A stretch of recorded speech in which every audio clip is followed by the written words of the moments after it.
श्री कृष्ण कहते हैं, आवश्यकता है इस नकारात्मक सोच से बाहर निकलने की, उन कमियों को पहचान कर दूर करने की, जो हमारी असफलता का कारण बनी। नकारात्मक सोच हमारी सफलता में सबसे बड़ी बाधक है। एक दिन एक व्यक्ति सर्कस देखने गया। वहाँ जब वह हाथियों के बाड़े के पास से गुजरा तो एक ऐसा दृश्य देखा कि वह हैरान रह गया। उसने देखा कि कुछ विशालकाय हाथियों को मात्र उनके सामने के पैर में रस्सी बांध कर रखा गया है। उसने सोच रखा था कि हाथियों को अवश्य बड़े पिंजरों में बंद करके रखा जाता होगा या फिर जंजीरों से बांधकर, लेकिन वहाँ का दृश्य तो बिल्कुल उलट था। उसने महावत से पूछा, भाई, आप लोगों ने इन हाथियों को बस रस्सी के सहारे बांध कर रखा है, वो भी उनके सामने के पैर को।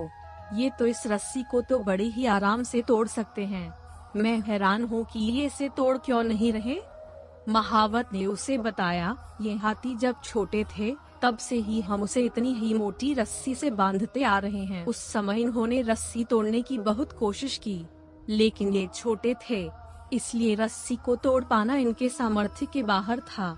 वे रस्सी तोड़ नहीं पाए और ये मान लिया कि रस्सी इतनी मजबूत है कि वे उसे नहीं तोड़ सकते।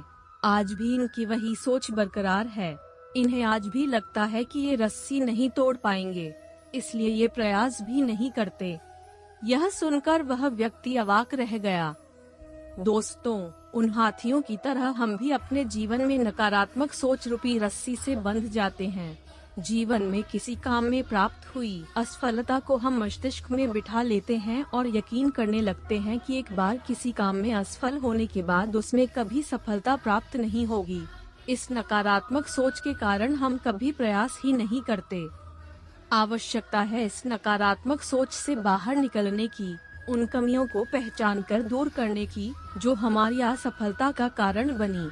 नकारात्मक सोच हमारी सफलता में सबसे बड़ी बाधक है, इसलिए नकारात्मक सोच रूपी जंजीर को तोड़कर सकारात्मक सोच को अपनाएं और जीवन में प्रयास करना कभी न छोड़ें, क्योंकि प्रयास करना सफलता की दिशा में कदम बढ़ाना है। यह कहानी आपको अच्छी लगी होगी। अगर आप चाहते हो कि आपको ऐसी मजेदार कहानियाँ मिलती रहे तो आप बिल्कुल सही जगह पर है। यह कहानी आपको कैसी लगी हमें कमेंट करके जरूर बताएं।